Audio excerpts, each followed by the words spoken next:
When you're stressed, it's making you fat. That's it. There's Cortisol. no other way around You're going it. to mention cortisol, aren't you? Yes, it's going to be a lot about cortisol. Let's say, for example, you go straight from waking up straight to screaming children. The house is a mess. You've got some work to do. You're running. And then you hustle to work. There's this no time to get yourself into a place where you're going to relax and be in a functional way of attacking the things that are going to hit you in the day of life. Mm-hmm. Then you don't eat. Let's just say you skip a meal. So bad.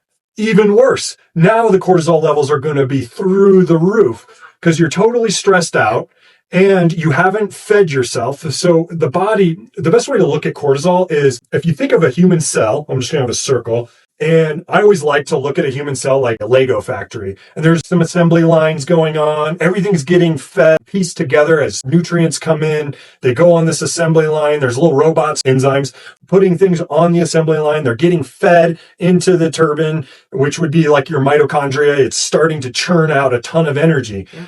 Well, what happens with cortisol, anytime it's elevated, it's like that. Have you ever had somebody you've worked with that is like that horrific boss?